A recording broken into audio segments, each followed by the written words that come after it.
Pour le SGEN CFDT, une des mesures du choc des savoirs, les groupes de niveau, est inacceptable. Et en plus, l'arrêté qui introduit les groupes de niveau contraint fortement l'autonomie des établissements, alors que le Code de l'éducation prévoit que les établissements non seulement doivent organiser l'enseignement en respectant l'objectif de mixité sociale, mais aussi qu'ils ont de l'autonomie pour adapter la pédagogie aux besoins des élèves. Or là, il n'y a plus d'adaptation possible. C'est pour cette raison que le SGEN CFDT a saisi le Conseil d'État.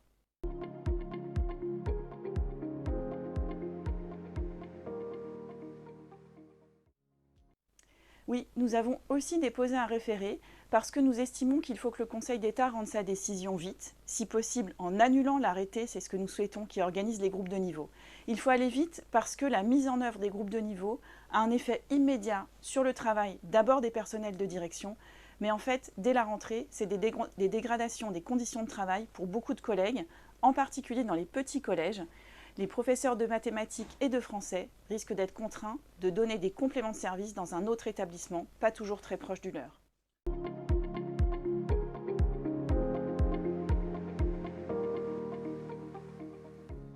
Pour le SGEN CFDT, l'opposition au choc des savoirs, c'est l'opposition à toutes les mesures du choc des savoirs. Groupe de niveau, labellisation des manuels scolaires, diplôme national du brevet qui devient un barrage pour l'accès à la seconde.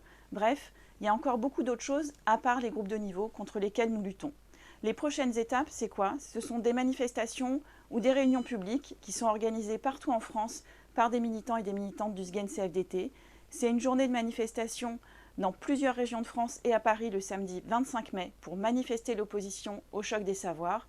Et puis, dans la continuité, le SGEN CFDT accompagnera toutes les équipes qui souhaitent s'opposer au choc des savoirs et résister à sa mise en œuvre.